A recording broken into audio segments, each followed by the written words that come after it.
What's up, Dan? You stole my line. Seeing if you guys are paying attention. Welcome to another game night. I'm super excited, as always. So this is the show where, if you haven't seen us before, we go into an amazing game and talk about what we would pair it with to make it even more amazing as a gaming experience. We just ask that you like, subscribe, comment on our social medias, and you never know, we might respond. All right, let's get into it. Tonight, I have brought a game that we have played many, many times before. Oh, yes. It's been out since 2012. We've played it a lot. Man. I mean, I might have played it 100 times. Anyways, old favorite, Wizards of the Coast presents Dungeons and Dragons, Lords of Waterdeep. Such a good one. Love this game. So, this game has intrigue cards. It has quests to perform. There are buildings that you can buy and put out.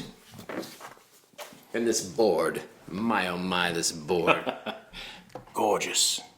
Gorgeous, the Waterdeep. Of course, if you're into Dungeons and Dragons, you probably know a lot about Waterdeep and wanting to be a lord there. So, lots of fun in this game. It is. In the game, you start off with one of the factions. You start off with basic little gold resources. And from there, it's really just worker placement. You zoom around the board. Like we said, you can always build buildings if you jump down to the Builder's Hall. There's other spots you can go to. And that's where you start getting resources. Resources in the form of others to join your merry bands. Yep. You're hiring clerics and skullduggery thieves and all kinds of people. Them purple cube, orange cube, white cube, black cubes. Yeah. Anyways, you get one of the 4 different types of cubes. There are some of these buildings allow you to get extra resources, coins, and cubes, and then the quests. The quests are where you're really trying to go because on your turn you always have the ability to complete a quest if you can. So, and it'll say something, it'll have like, in order to complete this, you need that many blacks, that many oranges, that many coins, and then you get this, which are victory points, and usually sometimes they have these plot quests, which mean that you can continue to gain benefits each round. Yeah, you get a cool ability every turn. And the game's played in, 8 rounds? It's pretty snappy. It's one of those... Another worker like halfway through. Yep. Yeah, and it's like one of those that takes maybe an hour, maybe 2 hours if you're playing with max people. Yeah. But I mean, that's it. It's a very basic game to bring new people into, which is why I love to play it. Definitely. It's an entry-level worker placement game. I think this is one of the first worker placement games I ever played. And to me, it just kind of blew my mind where you're taking things and trying to lock up spots before other people do. So it's very basic level where it's easy to teach, easy to understand, but there's enough going on there to keep even the seasoned gamer, in my mind, enough to keep them entertained as well. I love the buildings. I love acquiring buildings and owning buildings, and then when other people want to use that, you're going to get a benefit from it. I love doing that. The intrigue cards in this game can be so nasty. Like, some of them are just game breaking where it's like, wait, you get to do that? And then you look at your cards and you're like, oh yeah, I got something for you. Yeah, it's coming. The mandatory quests are nasty.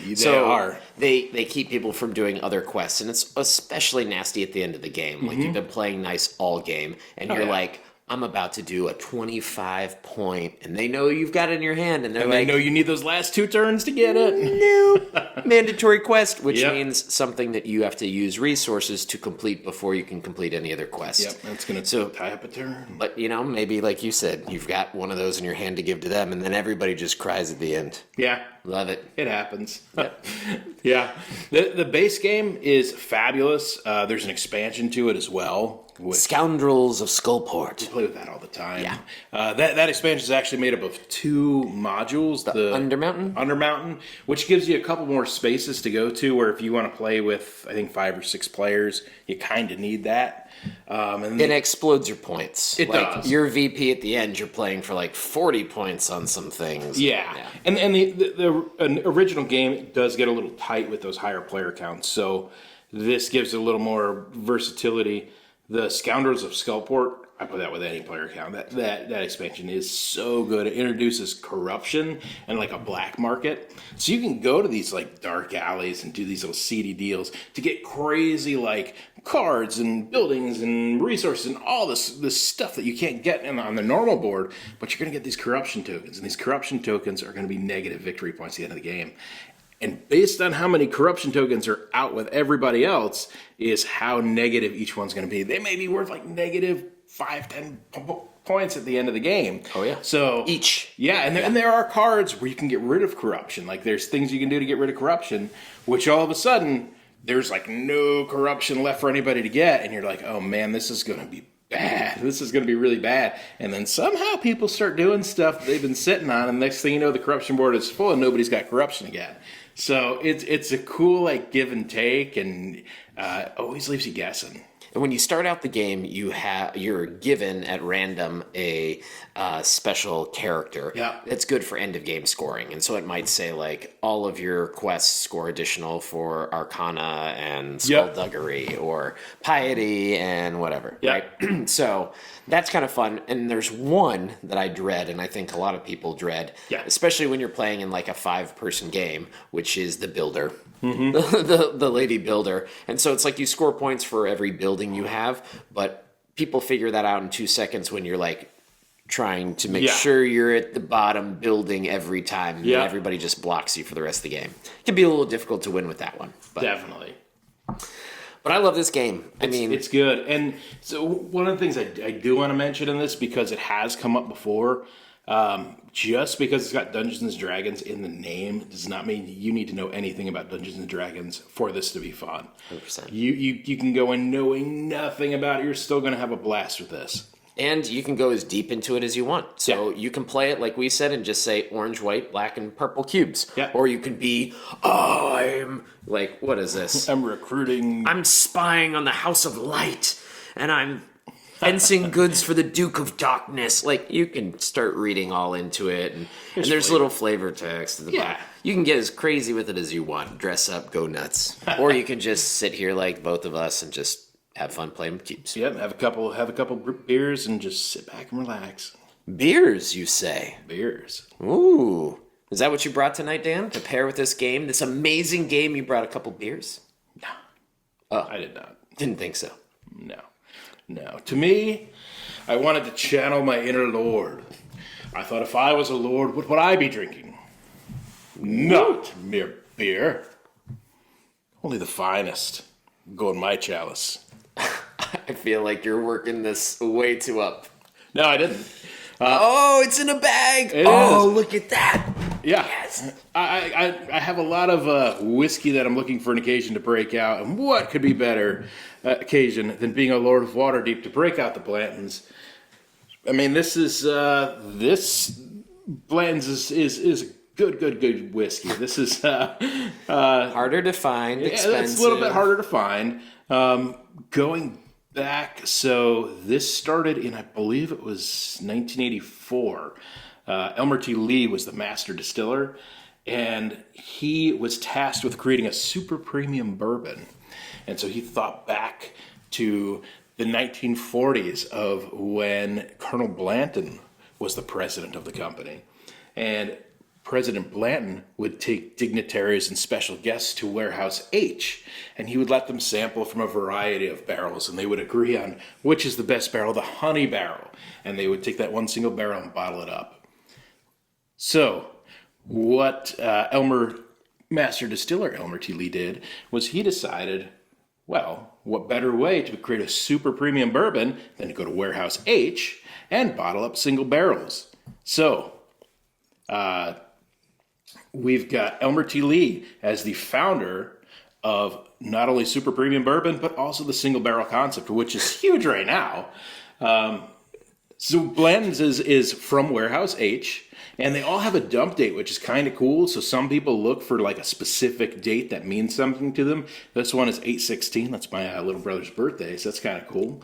And all of them also have these horses where if you look close enough, you might be able to see a little letter on there.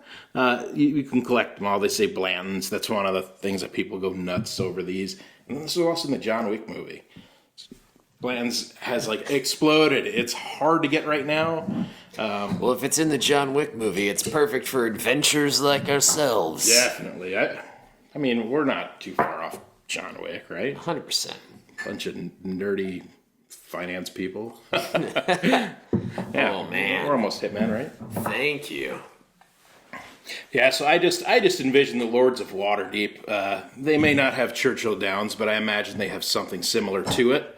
I think horse racing is a premium. I think whiskey is a premium. And I think if they knew about single barrels, they would get it. And look at this bottle. I mean, this just looks like something that should be sitting. I mean, it looks like a perfume bottle or something like a decanter. This thing's legit.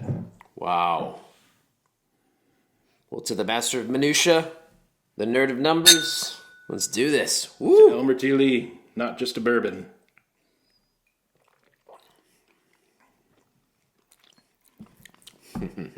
So much caramel in the back on that. It is. It's caramel, Buttery, vanilla. caramely. I get the rye in it too, and it's that good flavor rye. And then it does evaporate, but it leaves, like it's like, and then it just, It does. It's Werther's original. 93 proof. Doesn't taste like it. Super easy going. Can be a little bit difficult to get. If you see one at retail, which I think is like $65, $80, something like that, it's worth it. Every day. 200, I skip it. Yeah. There's so much better whiskey out there, but I see this all the time going for like $200, and it's not worth it. Pass on it, but if you find it reasonable, grab a bottle. You won't regret it. And if you have a bottle and you don't care about the topper to it, just maybe hold on to it. You could probably sell it to somebody else. Yeah, there's People buy the toppers, They just do. all in under the sumps. Yep, absolutely. Whew, that's good. Yeah. I can't help but laugh when you're going over this because you sounded like you were going to do something so regal and I was expecting something pretty lowbrow. You know me all too well. And normally I'm the one that goes really high up with something. Sure. Tries to elevate. Yeah. This time I did not. I knew that we were going to be skullduggen around, so I Get some poison. drink it while you can because I might have liquid poison. Oh no. Can't be worse than our Wonderlands War concoction, can it? Yes, we'll see. So, anyways, there is something that I've been wanting to do for a while, and I've always wanted to try it. It's a thing I think that started in Brooklyn, and it's just a tasting experience all of itself. I know. It starts with one of my favorite whiskey makers, which is Whistle Pig. Oh no, I know where this is going. Look at this amazing topper to this. So this is the Piggyback 6-year Whistle Pig, and it's Oh delightful. no. So why don't we just pour ourselves a little bit, but don't drink it just yet. Now I have a feeling I'm gonna chase with the other. Okay, well just pour yourself, because I suppose you don't need to do the full thing, right? I'm probably gonna want it. as opposed to other Whistle Pigs that I like drinking just by themselves. The Piggyback, 6 years, you would expect, like 6 years, that's a lot of aging. To me, I actually feel like it is something I want to chase. And so here's my opportunity. So Piggyback, Brooklyn tradition is a pickleback. If you've ever heard of this. Oh man, I should have written it down. I would have had it. So it's actually where you take the pickle brine and make a lovely little chaser. Oh, look at that. Oh my gosh, Dan. I think this is going to be delightful. Could you use is this dill pickles? Oh my gosh. Don't worry Spicy yourself. pickles? Don't worry yourself. I only use the finest of ingredients. So this is It's the organic? Sure. Whistle Pig Piggyback Pickleback. And that's what we're gonna do. This seems like the perfect thing when you're playing this game. Like I said, it is simple in nature, easy to teach. You teach it, you drink something nice like Blanton's, and then when you're halfway through the game and people are throwing cards and you're getting upset, you say, let's take a break and have Lock a the Blantons up. pickleback, whatever. Oh my goodness. Cheers, Dan. What is wrong with you? All right, you gotta start with the whiskey first. Do I? You must. That's how it goes. There's an order to these things. Wait, I go whiskey and then pickle, or I go whiskey, pickle, whiskey? No, whiskey, then pickle. You down one, then the other. I didn't want to do it in that order. It's the 1-2 punch. Sorry, bud. That's the way it's supposed to work. Couldn't we do like brass Cheers. monkeys? All right, ready? 1, 2. Wait. Okay. Come on, Dan. Suck it up. It's an experience. Worried about the pickle. I don't care about the whiskey. The whiskey's great. All right. It's the pickle. All right. Here we go. Cheers.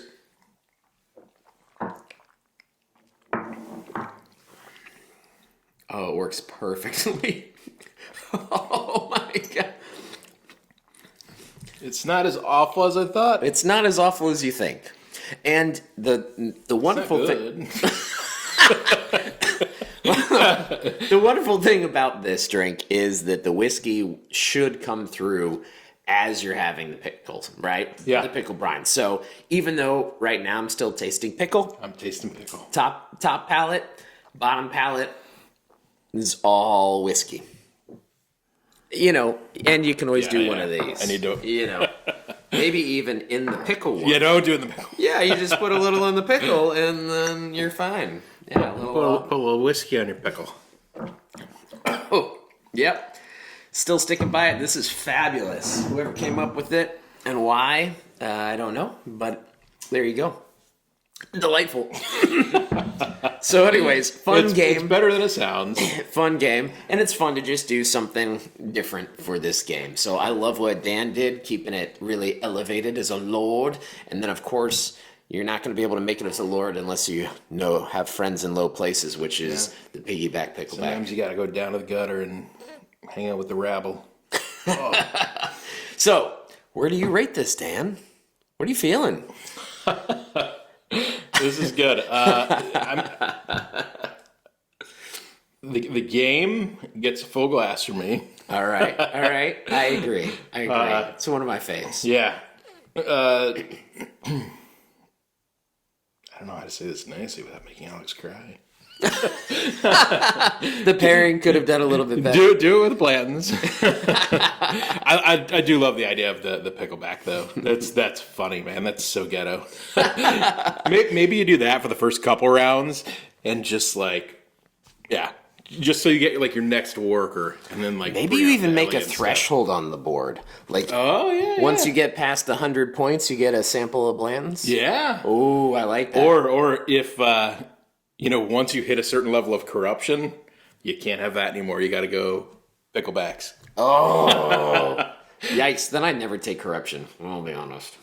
But all right, well, another good one. I'm gonna say I like this. Glass half full for this fun thing we got planned for tonight. I can't wait. I give it a fully. I can't wait to see you drink that again tonight. Oh yeah. It's give me a trip. All right, so what do we say, Dan? Yeah, game hard, guys. Drink responsibly, and picklebacks are not responsible. Cheers.